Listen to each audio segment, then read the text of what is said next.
Bang ulit tayo, meron tayo dito adobong ulo ng baboy. Ayan. Ayong dila. Ang tayo itong pipino. Pero may ninong ko kanina ng juice. Ha? Tulog ka na. Oh. Tama pa lang tips natin. Hindi ka pala sumay sa tinatago ito mga dabo. Mautang talaga. Hindi mo nga naman iisipin. Maiwanag na patient.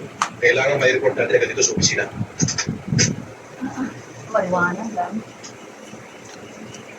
Dito na.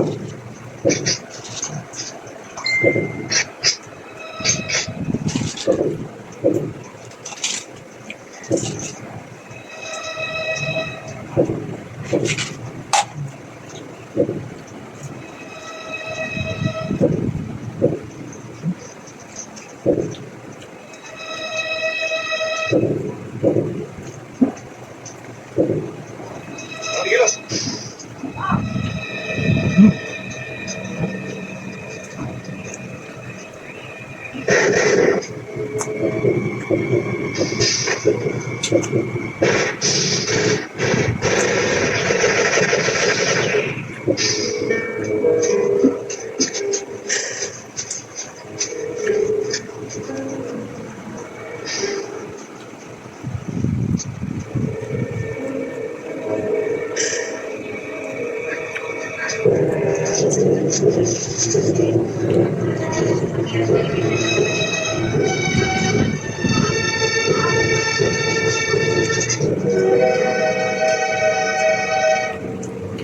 Nagtawag niyo raw ko sir. Oo. Well, I'd like to congratulate you and your men for a job well done in the Big Forecast. Ngayon, napatunayan natin na nobody's untouchable, nobody's above the law. Salamat ko, sir. Sana magsibing paalala ang kaso nito sa mga tao na walang pinapanigan ng batas. Totoo yan. But we must move on. Nabasa mo ba dyan, Ram? Oo, sir. Totoo ang newspaper accounts. Yan din ang report sa atin sa regional office natin sa Cavite. The two of our agents were brutally murdered.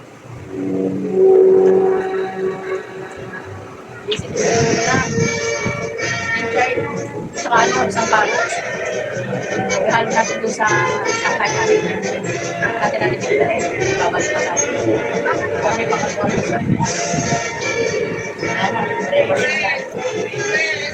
Laki natin dito. Isang palos na. Hindi ko lang ito. Sa Pibres. Last in here. Sa musok lang. Siyempre, Jenna.